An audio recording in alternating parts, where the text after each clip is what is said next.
Let's Talk Nursing is brought to you by bjninform.com, a learning platform for bite-sized, evidence-based content that supports all aspects of nursing. I'm Samina Hashimi, editor of BJ Inform, and in each episode I chat with experts about topics across person-centered care, nurse well-being, and career development. Together, we'll explore their experiences and discuss practical tips and insights that you can apply to your nursing practice.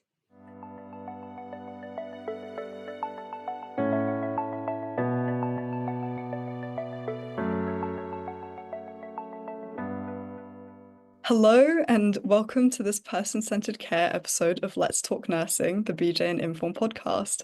I'm joined today by Michelle Croston, lead HIV specialist nurse at Manchester University NHS Foundation Trust. She's worked in HIV care since 1999 and has a special interest in mental health and psychological support. Michelle, thank you so much for joining me. You are very welcome. Thank you for the opportunity to talk to you today about something I'm really passionate about. So thank you so much. I'm very excited to dive into it. So in this week's episode, we're going to be talking about developing therapeutic relationships and providing person-centered care for people living with HIV. If you're interested in learning more about caring for patients with HIV, I highly recommend heading over to Michelle's podcast, HIV Matters, where she chats with experts about the current issues that people living with HIV face.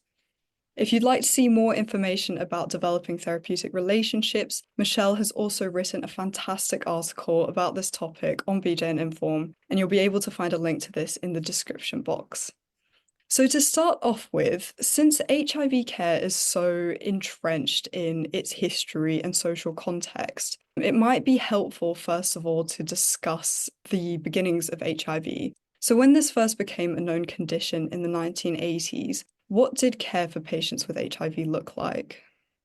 Yeah, thank you for that. That's a really good question. So back, obviously, when I started in HIV care, what we call the HIV care landscape looked very, very different. So back in the early 80s and then towards the later kind of 90s, there wasn't a lot of treatment available, if any. So the health condition at that time was very life-limiting, palliative care type illness. So you received your diagnosis, and then there was a period of time where all we could do was provide care to help people die well or as comfortable as possible. Thankfully, there was the evolution of antiretroviral therapy. So antiretroviral therapy is the treatment for HIV. And we've seen massive scientific advances in this field. So we've gone from having, like, say, no treatment to one treatment available. So now we're living in an age where we can have injectable therapy. So again, back in the day when I started in 1999, injectables seemed quite futuristic, quite science fiction, but actually we do injectable options now for people living with HIV. Emerging data showing that it could be in the future that we have vaccines, we may have a cure, we may even be able to offer injections twice a year. So actually the science behind HIV care has moved on massively. Unfortunately, due to the origins, as you've mentioned, in HIV care, what hasn't really advanced is the stigma. So it is this kind of, there's the medical advances, but actually when we're thinking about stigma, this is a condition that's steeped in a lot of stigma as well. And probably one thing that is noteworthy to share with listeners is, depending on how much you do or don't know about HIV or how much of that is an interest to you, one thing that I would invite you to think about is this concept called U equals U. So if somebody is living with HIV and they're on treatment and their viral load, which is a measure of their health condition, is undetectable, they can't pass that virus on to anybody through sexual contact, through anything like that. So that's definitely a massive kind of scientific revolution as well. And hopefully this will help people to test and remain on treatment. Yeah, that's a really good point in terms of not just being aware of the clinical aspects of transmitting disease, but also eradicating stigma around that, because I'm sure there's so many people who aren't aware of U equals U, and their lives would really benefit from that knowledge.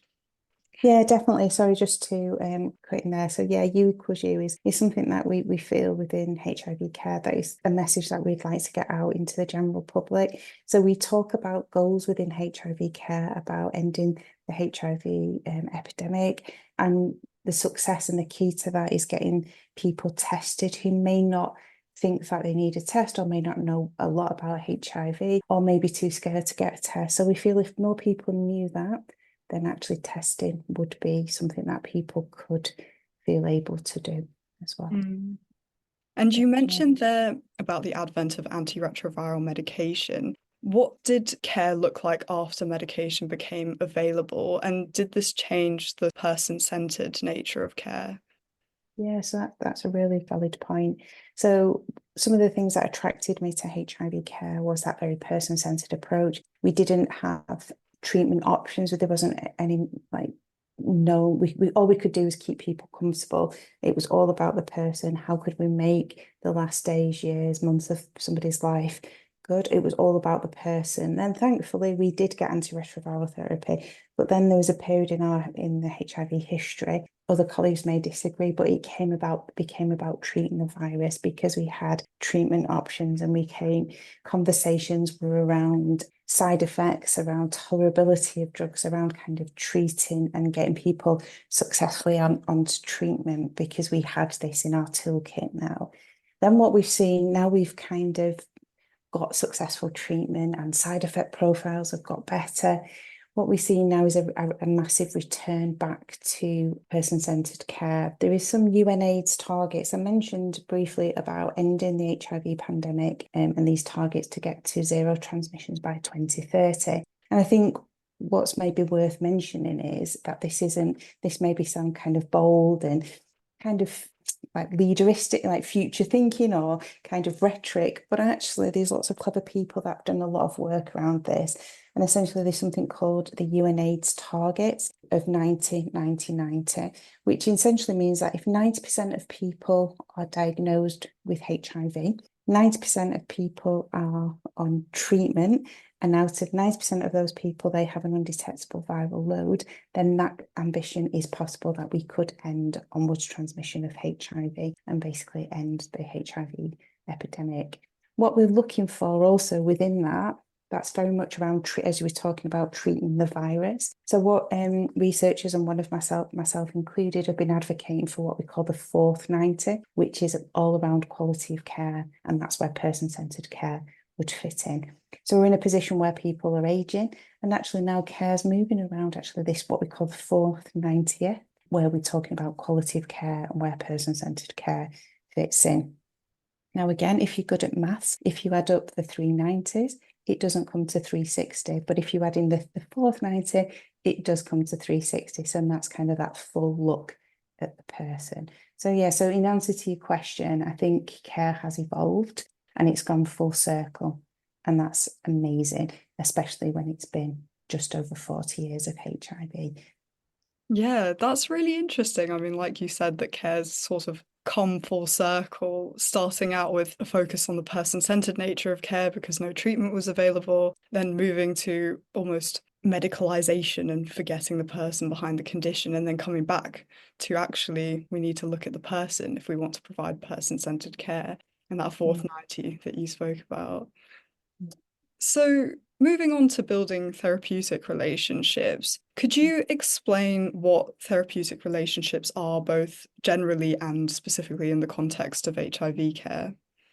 Yeah, so again, thinking about therapeutic relationships, we talk about this a lot, and sometimes the words slip off our tongue quite easily. And it's probably worth spending a little bit of time unpicking what actually do we mean by therapeutic relationships. Lots of the work that I've done around this stems from a thinker who's called Carl Rogers, who works in counselling, and he did a person-centered counselling approach to look at therapeutic relationships. So I guess in general, it's any dynamic or any dyad, if you want to be adding an extra layer of philosophy here, any dynamic between two people is classed as a relationship. The difference with the relationships in care is that in order for care to be given, there needs to be some kind of therapeutic aspect to that. as well. Now, listeners may want to Google and get familiar with their own understanding of what does it mean to have a therapeutic relationship with somebody. It could just mean some relationships in care could be quite transactional. I'll give you tablets, off you go. But actually, if it's in a person-centered way, then there is maybe some kind of therapeutic or person-centered approach to that. So going back to kind of some of the philosophies that we draw on when we're thinking about developing person-centered relationships and the work of Carl Rogers, we talk about this concept of unconditional positive regard. Now, when I say unconditional positive regard, that means accepting somebody's perspectives, opinions, regardless if they differ from your own. And sometimes that can be easy in care, and sometimes that can be really, really challenging. And I think each person has their own responses to ill health and what that means for them. And also, as we've talked about, people don't live in a vacuum. So health is just one part of who they are on this like big Venn diagram of what makes up that person. So again, there's multiple factors that impact on people's responses to life events. So again, thinking about specifically if you receive a diagnosis of HIV, that will have, as we've talked about, lots of different connotations, or it'll be in lots of different contexts, such as what does this mean for me physically, mentally, psychologically, socially, all the full shebang. So it's kind of thinking about people's responses and holding that with what we call unconditional positive regard. And so respecting where they're coming from, even if that differs from your own. Probably the second one, which is probably harder to articulate, and they call it congruence, which is this kind of idea of being authentic and genuine when you're providing care. So sometimes it's about naming, and kind of, when I say naming, that's kind of a therapy kind of term, by stating in a respectful way, I can see this is important to you. I may have a different opinion, and that's okay. So it's being honest within a relationship as well within this care dynamic. And again, labeling where that's appropriate. And it's also being transparent and open around why you may be asking things. Another thing that we can think about in here is trauma-informed care. So thinking about if somebody in HIV care decided that they didn't want to take treatment, there is a danger that we could get into this like push and pull of why don't you want to take treatment, and being really clear. The reason why I'm asking you these things is because I'm concerned about your well-being. So being transparent about why you may be asking some of these questions as well. And then the key one, or the icing on the cake, or the thing that you would know as a person if it wasn't there, is this idea of empathy, or being able to relate to somebody. Not necessarily having what we call sympathy, because that's a different kind of reaction, but really kind of being able to get alongside somebody when they're experiencing difficulties and showing them that care and compassion. And again, Brené Brown does a really good clip on empathy and what that means, and thinking about how we support people to make choices in this kind of landscape of empathy. And that's kind of fundamental to therapeutic relationships. And you've mentioned, so you've gone through the three core components of building therapeutic relationships. How can nurses implement these into practice? So that's a really tough one to ask. And I think I've had discussions with colleagues as well, thinking about how do you develop those therapeutic relationships? That's kind of the goal, isn't it? About how do you start off with that? And I think empathy is the leading to developing this. Kind of meeting people where they are is probably a good starting point to developing any kind of therapeutic relationships, and meeting somebody where they are. Probably a key fundamental skill that we say is in nursing academia, a soft skill, and it's actually really, really hard. Listening to somebody to find out where they are. So again, we say it's a soft skill, but it's listening in a way that's active. So listening in a way that somebody knows the listening. Kind of listeners may be able to think about times when they've been chatting to a good friend and they felt heard, they felt validated, and that person may not have spoken. They may have just been there in this kind of presence to listen to the story. And also you may be able to relate to those times where you've not felt heard, you've felt dismissed, you're not really sure. You've said words in a sentence because you know that other person's not listening. So we know when those ingredients are there. That's quite obvious. But we also know when it's not there as well. So it's kind of thinking about how we listen. So coming from a place of where that person is and listening to understand rather than listening to wait to speak. It's almost like the third key component, empathy, needs to exist before you can achieve the first two. Absolutely. And it's about saying, I accept you where you are. You may be different. You may have different beliefs, values, and you may be having a response to this that is very, very different to how I would, but I accept that. That's where the empathy comes in to give that positive regard, and that congruence then probably follows by being true to that. And that's a really good point about thinking about times when you felt heard or not heard, because it's almost Yeah, like a role reversal then, if you were the speaker, what would you want the other person to be saying to you? And that's a really great way of embodying empathy and putting yourself in the other person's shoes. absolutely. And we have been there. We've been there where we've been kind of, my partner always says to me, you need to listen, just not wait to speak. And I think there is a difference, isn't there? So if you're listening to somebody and you're thinking, right, I'm going to raise that with you, I'm going to raise this with you, you're not listening because you're planning what you're going to say. And I think there is a real skill to that. And it's not, and it's a hard one. And sometimes I'll say to people, I may just write a few things down just to help me remember. Don't worry if I write, or don't worry if I don't, because sometimes you may say something that I think, oh, that's important. I just want to make a note of that. So at some point I could come back to that as well. And that's okay. And that goes back to that congruence, being really open about what you're doing. So, in terms of personal experiences around providing care for people with HIV, was there ever a person or an event that played a significant role in your understanding of HIV care or affected your professional trajectory in the area? Yeah, so I think I've been blessed to have a wonderful career in HIV. So I've worked, like I mentioned, since 1999, and I've seen massive paradigm shifts. And during that time, I've been touched by so many different stories. We're a storytelling society, aren't we?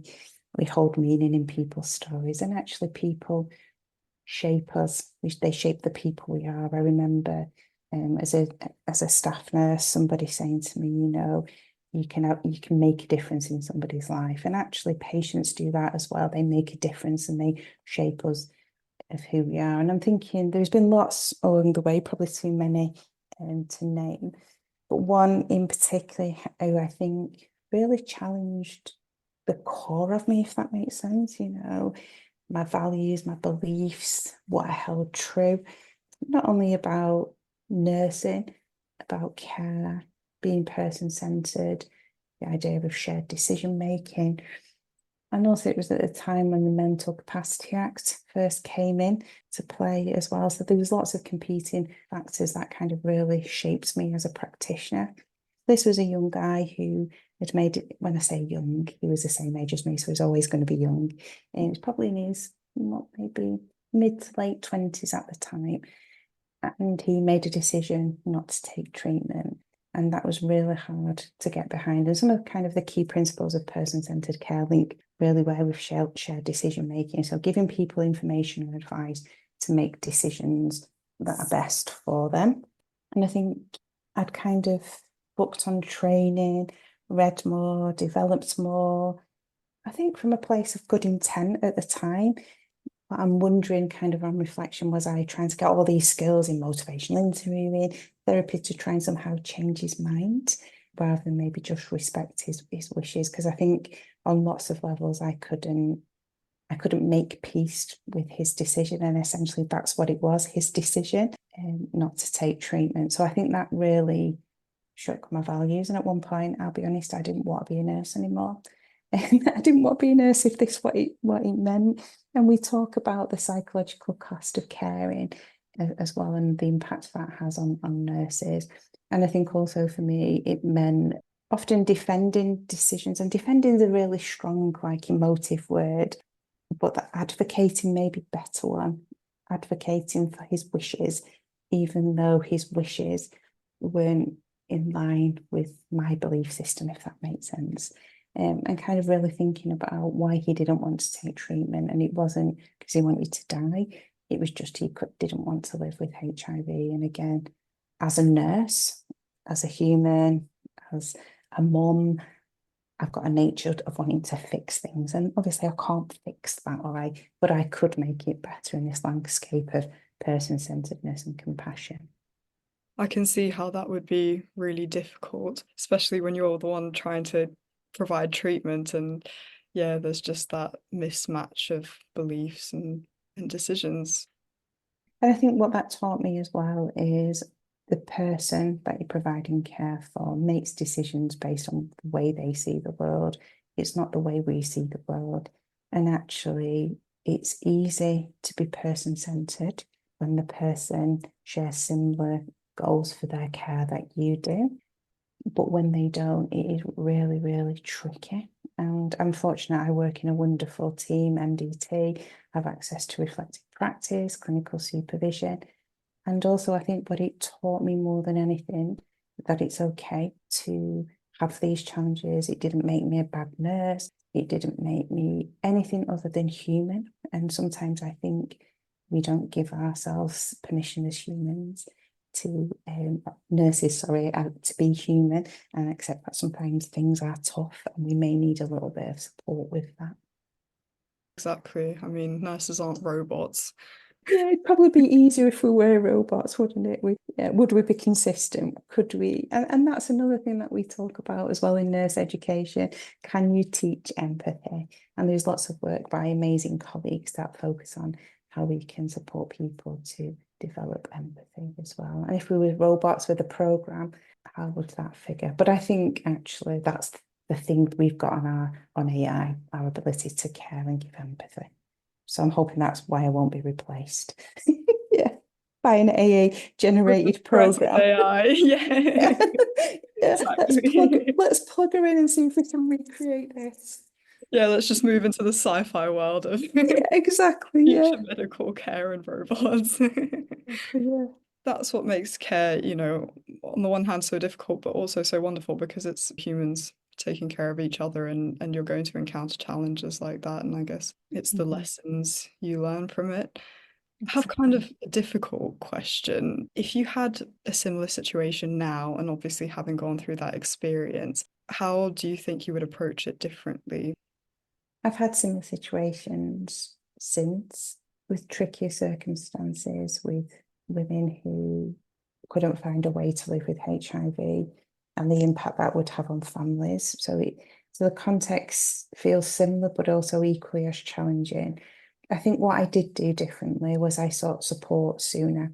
I didn't suffer as much, if that makes sense. I didn't suffer with all this kind of mental turbulence about doing the right thing. And I did kind of create that in myself. So I sought support a lot sooner and saw that as a strength rather than a weakness. I think last time, the first time it happened with that gentleman I mentioned, I saw accessing support and talking about what was happening and acknowledging that I wasn't doing okay as a weakness.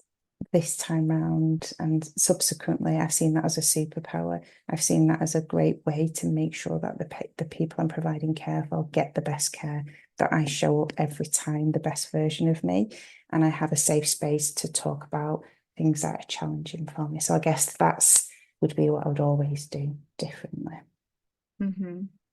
That's really good to hear. So I guess instead of quitting nursing, like had Yeah. it occurred to you, it's sort of pushed you to do the most that you can do for all the patients that you do see. Yeah, definitely. And I think also as well, I've done lots of work around self-compassion for nurses, thinking about moral injury, looking at the psychological cost of caring. So it's really made me think about actually that's important as well, that we need to look after ourselves, not only because there's only one of us, but to be able to show up and do our best. And I think at one point, nurses are renowned for this. I'm sure other healthcare professionals are. We don't go to the toilet to help somebody else to go to the toilet, even basic things like that, that we just need to get better. So if we do things like that, then looking after our psychological needs are way down as a priority. And I think it's about that balance. as well, because we're a key component in person-centered care. Yeah. And And I the guess, other half of the therapeutic relationship, aren't we? With the other half. So if we're kind of struggling for air, we can't support somebody else. yeah, exactly. I mean, the whole point of a relationship is for there to be at least two sides to it. And Mm. if one side isn't taking care of themselves, receiving that psychological support, then Mm. you don't have any foundation to build a therapeutic relationship on. Oh, thank you so much for sharing that story. So, moving on to our three key actions. Oh, yes. This is where I'll ask our guests to outline three key practical actions that nurses who are listening can come away with and implement into their practice. So, what is the first key action that nurses can take when building these therapeutic relationships with patients with HIV? So I think my three top tips to take away would be, or three key actions would be, first of all, to listen. So listen from the viewpoint of to understand. So listen to understand and not listen to respond. By listening to understand, you see the world in which somebody is living in and making decisions from. So that's always a basis to create those foundations, those healthy foundations of, okay, meeting somebody where they are, listening with a view to understanding the world as they see it, not as we see it. Then I think the second one would be to promote the message of you equals you. So as we mentioned at the start, let's try and collectively reduce some of that stigma. So anytime you can, drop that into a conversation because you don't know who'll be listening that needs to hear it. So mention you equals you. So if you're undetectable on treatment, you can't pass the virus on. There's lots of web links that we can signpost people to. If they're listening and think, oh, I'm not sure, and I'm an evidence-based practitioner, trust me, the evidence is very robust on that. That would be my second invitation. And the third one was please get support for yourself. Look after yourself because you are key. You're a valuable component to that therapeutic relationship. Yeah, those are some fantastic actions. I'm sure our listeners will be able to apply this not only to, HIV care, but just generally person-centered care. So to wrap up, we're going to do a quick reflective exercise together. So I'm going to read out a case study. In fact, this is the exact same case study that you included in your original article on VJ and Inform, which a listener can access via the link in the description box to do the exercise along with us if you wish. So we will then look at the reflective questions and discuss or what you'd look for in a response. So I'll start out with reading the case study. Jane has been taking the same antiretroviral medications since her diagnosis nearly 10 years ago. She reports she's beginning to struggle with dizziness and is experiencing difficulties in sleeping. After a lengthy discussion about her life at the moment, it appears that Jane's medication may be playing a role in her symptoms. You suggest that she may want to consider changing her antiretroviral medications. You describe what the new treatment may be, how she could take it, and the potential side effects. Despite the medications being very similar to Jane's current regime, she seems very reluctant to change her treatment. In the end, she says, if it ain't broken, then I don't want to fix it. So, before I read out the reflective questions, what are the main things that initially come to mind when you're presented with this scenario? No, thank you for that great summary. I guess it's about respecting where people are at. So we have, if you're thinking about the concepts and the principles behind shared decision making, it's about what is being shared within that consultation. So we are the experts, and I'm using those horrible bunny rabbit ears now. So we're the experts in HIV care. So we know about treatment, we know about side effects, we know about the virus. That's what we're bringing to the table, and also our experience of providing care for people over a period of time. So that's what we're bringing to the table, and we can share that with Jane. Then what Jane's bringing to the table is how that fits with her worldview, how that fits with her lifestyle, the psychological, the sociological, the physical implications of all those things. And she then makes a decision based on that information. So I think that's really important to kind of draw out there that as healthcare providers, we can give information, we can provide the information, but then it's up to Jane to think about actually how does that fit in her broad. Yeah, bringing back those key components of building a therapeutic relationship. Yeah, and thinking about what matters to her. And I guess it's not maybe opening up those conversations because she's clearly raised those symptoms for a reason and they seem to be bothering her. So it's kind of maybe in exploring that a little bit more. So I guess as we talked about previously, that innate need to fix things. So that would be a simple fix, changing treatments. I think it's your treatments. Let's fix that and change your treatment. But actually what we do see often is that it's not about the treatment, it's about something else. So it's kind of trying to dig down deeper within the conversation to think about, is there something else going on? This could be a cumulative side effects to treatment, or it could be something else that's going on. So I guess I would be curious to find out what's happening in Jane's life. She mentioned there about difficulties sleeping. Difficulties sleeping often are a reflection of what's happening during the day. So actually, is there something that's happening during the day that's affecting her ability to sleep? So I guess seeing beyond potentially what could be a red herring with the medication as well. The dizziness, can she tell us a little bit more about the dizziness and trying to really unpick, is there something else that's going on? Often what can happen also, it might be worth mentioning, is people can often present with a physical symptom, which can actually be psychological in origin. And sometimes people feel more comfortable talking about physical symptoms than potentially psychological symptoms. So again, it's not missing those cues, I guess, from people. Kind of being that curious friend or curious professional friend. Should I say that curious person in the room? Can you just tell me a little bit more about your dizziness? How long has it been going on? Does anything bring it on further? Are you able to tell me more about your difficulty sleeping?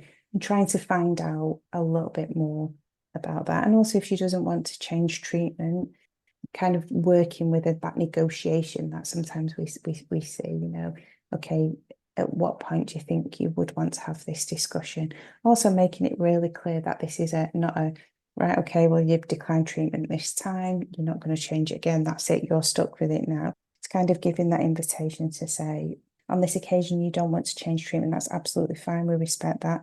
However, if you do want to consider changing your treatment, then we can either do that the next visit or you can always phone us up in between time and we can do that.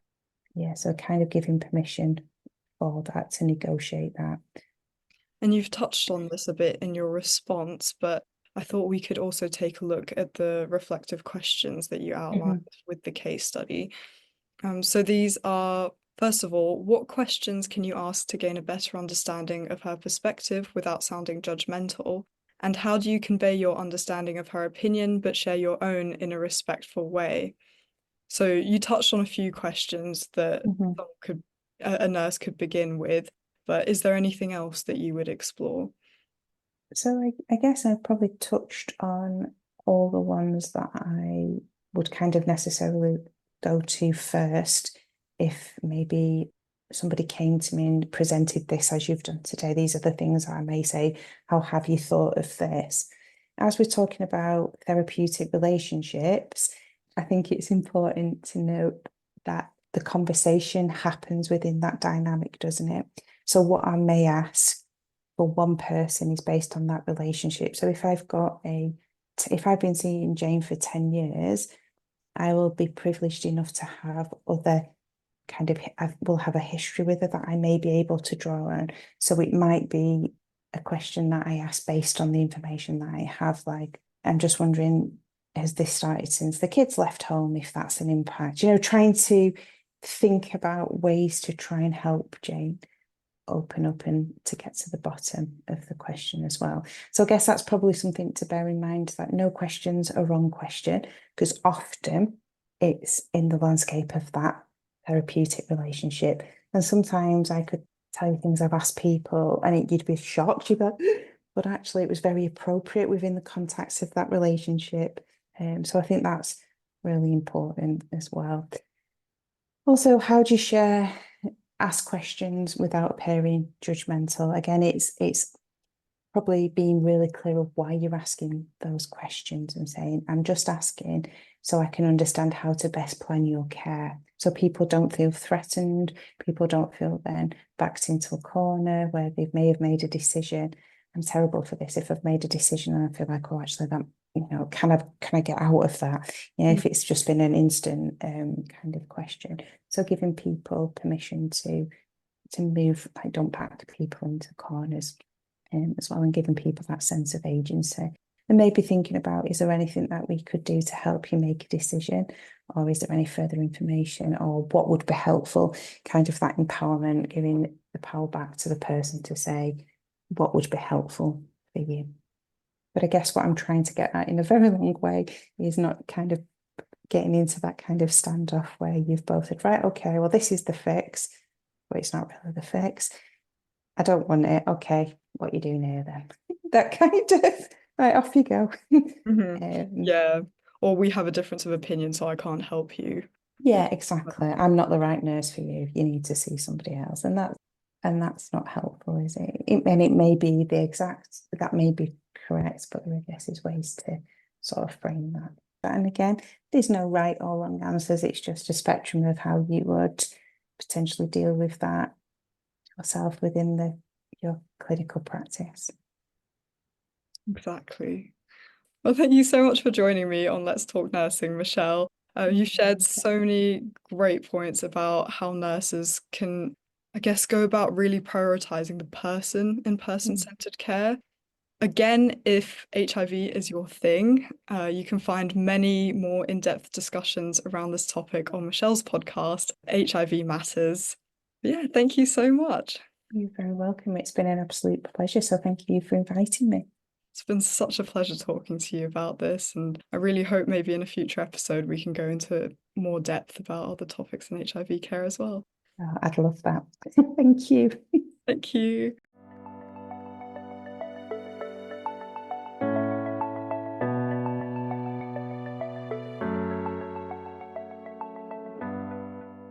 If you enjoyed this episode of Let's Talk Nursing, do follow us for new episodes and share with your colleagues. For more resources and past episodes, visit bjninform.com. Thank you so much for listening, and see you next time.